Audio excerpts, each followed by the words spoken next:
It's been a while since I posted a video to this channel about MS related stuff. And I was thinking about it last night, and in fact, it's been since before this pandemic kicked in. So it's been a while. And I really wanted to get something out there kind of for myself because right now it's kind of like my diagnosis anniversary. So that's not really something to celebrate. You know, it's not like an anniversary to celebrate, but more like a milestone type thing. But I want to talk about a couple things. I do want to talk a little bit about MS and the pandemic, MS and COVID-19, because I think there's some interesting relationships, some things going on that are just kind of worth getting out there and chatting about and seeing what other people think about. So I want to talk a little bit about that, pandemic related stuff. I want to talk about my diagnosis anniversary. Maybe you've got one yourself. It's kind of a bittersweet anniversary, I guess. So I'll talk a little bit about that. And then I want to end by just saying a little bit about hard work and being sick. I got a question the other day from someone online. They were like, dude, my wife's got MS and we're like homesteading and building I think like a house or something. So doing some like really hard work on the farm. And he was kind of asking like, you know, how much can you do if you got MS? And she's had some problems. I think it was kind of like pinched nerve type nerve pain. So I'm going to end this video by talking a little bit about work, you know, like hard work and multiple sclerosis. Okay, so I might not be alone here. I'm not sure, but when this pandemic kicked in, like back in like January, February, March 2020, like early on of this current year, I did not want to get this disease simply because I had read some research in the previous years about how completely sucktastic it is, or can be, to get the flu and have MS. So there's like one study, and I'll put a link down below, that I thought was pretty comprehensive and interesting and worth reading. A study about people who gotten the flu and had an exacerbation in relationship to that sickness. And that just made sense to me. You know, it's like if your immune system's chilling and you're in pretty like, I don't want to say like good health, but you're sort of like in equilibrium with MS, it's likely that you're not going to have an exacerbation, or I guess it's not more likely that you're going to have one, right? Like you're not all inflamed and freaking out and stuff. So you get sick, you know, you get like the flu or some kind of like hellacious sickness, and everything in your body like kicks into gear. And you know, it makes sense to me. It always has. It makes sense to me that you run a higher chance of having an exacerbation. So, dude, when this coronavirus thing started going around, and I started hearing about the symptoms, I was like, I don't want to get it. I don't want to get it just because Corona sucks, but I don't want to get it because I don't want to go blind again, or I don't want to lose more feeling than I've already lost, and I definitely don't want to lose my mobility. I've talked about on this channel that, like, for me, I'm kind of paralyzed by the fear of being paralyzed. And I know that's not good. I should be like more chill and accepting of what could come and everything, but that's just my deal. I really don't want to lose mobility. So anyway, when Corona came around, I was freaking out. I didn't want to get it, doubly so. And the people around me who care about me were really supportive about that. They were like, dude, if you don't want to get it, we're going to do our best to make sure you don't get it. And here I'm talking about like family people, you know, people close to me. So subsequently, not very deep into the pandemic, I think it was like in June, there was a study that came out, and I'm going to put a link to it down below. I think it's a little bit bogus. It's one of those quickie studies. It's funded by pharmaceutical research kind of stuff, and I just don't know how convincing it is. But there was a study. I'm going to throw a link to it down below, and that study basically showed that. And I'm kind of going from memory, it's been a few months since I read it, but it basically showed that in a sample pool of people who got the coronavirus, you know, they got sick from the COVID and they were down, of the people who got sick, the people with MS were not more likely to be messed up by it than everybody else. The main things that really screwed you up were being older, overweight, and having some pre-existing condition like diabetes or heart disease or whatever. So that study kind of gave me pause. I was like, wait a minute. I've been freaking for a couple months and really thinking that I'm like in that class of people who should not get coronavirus because I've got MS. And I was thinking that, you know, based on that study, I was thinking that your likelihood of having a really bad bout of coronavirus is not worse. Like your chances are not worse if you have MS. But I was not totally convinced by that, and I did not run out and get the virus. I've been totally careful and crazily sort of isolated. Melissa and I both have been trying not to get this disease. In fact, I went to the extent of like changing my whole job and everything. And I'll talk about that a little bit at the end. Yeah, changed my whole job around with this pandemic. That doesn't really make me unique though. How many millions of people have been like unemployed around the world? So anyway, about these relationships between MS, multiple sclerosis, and the virus, man, there are some interesting connections. I'm not saying at all like causalities or things like MS is related to the virus. None of that stuff. I'm not into any of those conspiracies or far-fetched ideas.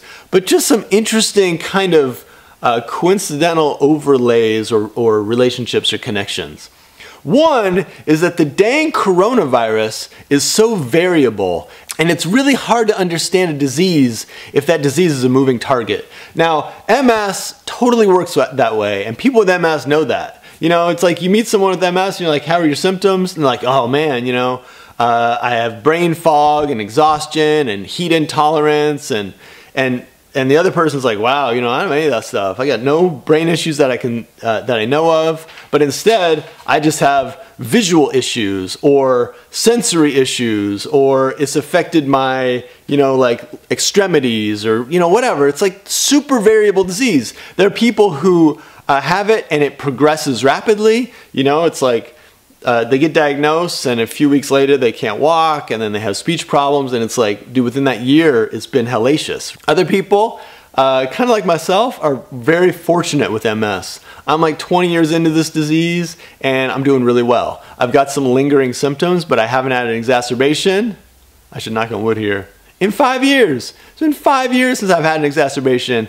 And before that, I was having multiple exacerbations in a single month, in a single year. It was like coming on hot and heavy. So that's one of the things you can learn about the coronavirus if you know about MS. You can learn that diseases can be really variable. This dang coronavirus, you know, it hits some people as a mild flu-like, you know, cold-like set of symptoms. And then for other people, it's like this cardiovascular disease. It's like hitting their organs. It's knocking out sensory perception like smell and taste, and even ability to sense your oxygen levels, like hitting your, knocking out your, I think it's like your brain stem, like some kind of inner core function within your neurological network that allows you to sense your oxygen levels, so you don't even know that your oxygen levels are down below 90% or whatever. So it's a really variable disease also in terms of the span of it. You know, some people have it for months, or like that long-termers with COVID, and others, you know, it's like asymptomatic or mild symptoms for a week or a couple days or whatever, and they're all good. So the variability is just so related to MS, but not only that, so are the symptoms. I mean, you probably thought this if you're someone with MS. The minute you heard that some people with COVID, they come down with COVID and they have tingling, like numbness and tingling, or they have lack of smell, you're like, oh man, that's got some neurological stuff. It almost sounds like someone with MS who has a lesion. There have also been cases of people with severe COVID losing mobility, you know, becoming paralyzed either temporarily or permanently. Now this is a bit of an overstatement, but in some ways it's almost like a viral contagious version of MS. I know that's kind of an overstatement, but there is that kind of relationship or similarity in some ways between this viral caused disease and MS, which while it's been speculated to possibly be triggered by early exposure to a virus, it doesn't seem like it's a viral disease. Another relationship I'm sure you notice if you're an MS person is that there is a very similar treatment protocol. People with the virus, if it gets serious, are being treated with steroids. And not only with steroids, but with monoclonal antibodies. So it's like not only are the symptoms related in some ways and the variability of the disease in some ways, but also a few of the treatments. Now the other thing is that we know that treating MS with steroids is not like a cure or anything like that. Some people who've had steroid treatments say it, you know, really helped them. It sped up the exacerbation, or it slowed down the exacerbation, or helped them get back to normal faster. And other people are like, man, I would never do steroids again. It just, you know, totally messed up my system and was not productive. It sounds like with coronavirus, the steroids at a particular moment in your experience with the disease, like not right at the beginning, but once your immune system is really flaring up against the COVID, it sounds like the steroids are more productive at that point, which seems pretty promising. As for the monoclonal antibodies, in MS treatment, the monoclonal antibodies are some of the more powerful, kind of, for me, from my perspective, kind of freaky drugs to take. I know one of them will sequester your white blood cells in your lymph nodes. You know, it kind of like attaches itself to your white blood cells and will sequester them, or kind of makes them larger, makes your white blood cells larger and thus unable to, or less likely to pass through your blood-brain barrier. Larger because those monoclonal antibodies affix the white blood cells. So they're pretty powerful drugs. This is not like taking a Tylenol when you've got the flu. These monoclonal antibodies are pretty serious. But at the same time, that COVID-19 is pretty serious. And then the last relationship I would note between MS and the coronavirus, not causal or direct or anything like that, but just related and like a little bit similar, is that a lot of people who are long hauling with the coronavirus, who are like really sick, are in that predicament because of the reaction of their immune system. You know, it's almost becoming like autoimmune. The immune system's out of control. And those of us with MS, we know that's the deal. When you have an exacerbation, you're having an exacerbation because your immune system is going into overdrive and eating your own central nervous system. Those of us with MS actually have a lot of experiences that are really kind of similar and kind of map on to the experiences that people who've had the coronavirus, unfortunately, are also experiencing. Okay, I'm going to shift gears and talk just a little bit about my diagnosis anniversary. My diagnosis was, I'm going to say 5 years ago, but it could have been 6 years ago. I kind of quit counting. I just know that it was at this time of year, November, kind of weather was turning cold, when I finally went to an MS clinic. It wasn't the first MS specialist I'd seen, but I finally went to a clinic and got some answers about what was going on with me. And I've talked at more length in my previous My MS Story videos about that diagnosis, so I won't go into all the details. But basically it was like, it was kind of like a double-edged sword. You know, it had like these two sides to it. One was that I was really glad to get some answers. I had had these symptoms like numbness and tingling and pain and vision problems and just all kinds of crazy stuff. I had those symptoms for decades, and intensely for the previous decade before being diagnosed. Like, it was like really crappy. So I was really kind of glad to finally have someone run me through an MRI, do a scan, brain and spine, and see some lesions.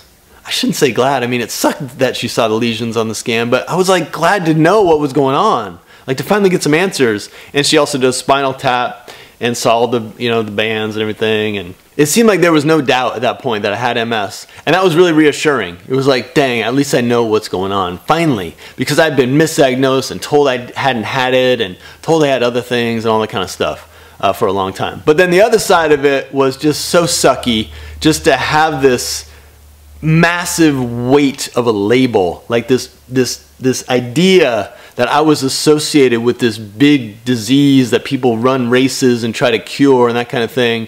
That was really hard to deal with. It took me a long time to deal with. I don't think I've ever gotten over it. It's probably why I'm cutting this video right now, is that I still identify myself and think of myself as someone with MS, and I'm always kind of struggling with that. But the diagnosis anniversary, now that's a little bit different than the diagnosis. The diagnosis was hardcore. The diagnosis anniversary for me is sort of like a time to reflect and think about how well I'm doing and the things that maybe I need to tweak and adjust to keep on that track. So I've had lately, the last couple months, this crazy insatiable itch on my side. Just like a nerve thing, you know, it's like there's nothing there, but just on my side I've just got this crazy itch. And that could be a phantom nerve dealio from something else, not MS related. But, you know, when I get nerve stuff, I pretty much figure it's an MS thing, just because I've had so many false signals from my nervous system. You know, like I spent months thinking my right leg was in cold water, and then other months thinking it was on fire, you know, just stuff like that. Like weird ass nerve stuff, that when I get some weird nerve stuff, I think it's probably MS. So I've been having that weird itch. Now, weird itch is like no big deal. I could live my whole life with a weird itch on my side and I would be fine with that. If that's all this disease is going to throw at me, I will have a weird itch. But it has been making me think, am I getting enough rest? Am I still eating right? You know, I'm on one of those anti-inflammatory diets, and am I sticking to it? Am I varying from it? It makes me think about the stress in my life and all that kind of stuff. So the anniversary for me is kind of a chance to like check in and see what's going on, and then also do a little bit of research, and I haven't done enough, but a little bit of research about what other people are doing. You know, 5 years in the history of medicine can be a long time. There may be new treatments that come out between your diagnosis and your anniversary that you might want to look into. Now, I'm not really looking for a treatment. I'm really not. I'm pretty happy with what I'm doing right now. I'm not on any medication. I'm just doing this diet thing, low stress, rest, vitamin D, all that stuff. I'm really happy right now, but I still think it's worthwhile to just see what's out there and see what's going on, especially because I've been interested in these monoclonal antibodies that are being developed and used in like cocktail form for COVID-19. People with the coronavirus, experimentally at least, are taking like this monoclonal antibody cocktail. I'm treating it like a cocktail, like it's a drink. I don't think it's a drink, I think it's an injection. And I'm just curious about that, like what's up with that? This sort of like this combination of monoclonal antibodies. All right, so it's been my diagnosis anniversary. I'm feeling okay about it, never 100%. I got that little itch, a little bit of tingle, making me think. But let me close this video by talking about work. And it's a little bit of a correction, I think, to my previous perspective on work. And when I'm talking about work, I'm talking about hard work, like manual labor and stressful mental labor, sort of the combination of the two.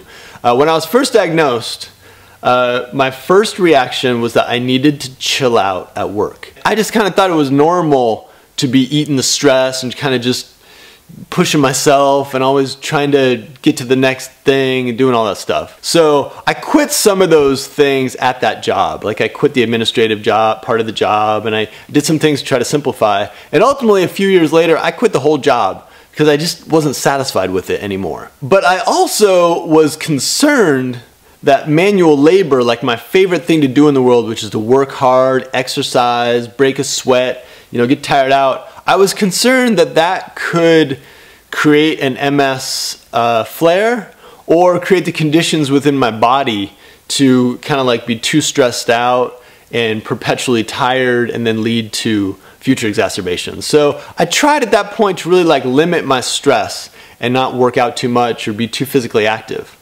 I've kind of changed that now. It's been 5 years since that diagnosis, and I've been laying on harder and harder physical work since then. And so far, knock on wood again, so far, I haven't seen any adverse consequences. I've been doing manual labor for the last couple years, and I'm talking hard stuff like lifting bags of concrete all day, moving tree stumps for half a day, a lot of climbing, and just physical stuff that is just physically taxing and emotionally and mentally kind of stressful. Running my own business, dealing with like multiple things at once, and doing a lot of learning, like learning new skills and new trades and stuff like that. So I wouldn't necessarily recommend the stressful, overworked, physically exhausted lifestyle. But for me, I'm just gonna say that for me, it seems to be working. I'm really happy doing what I'm doing, and maybe that's kind of like the counterbalance antidote to the being physically exhausted stuff.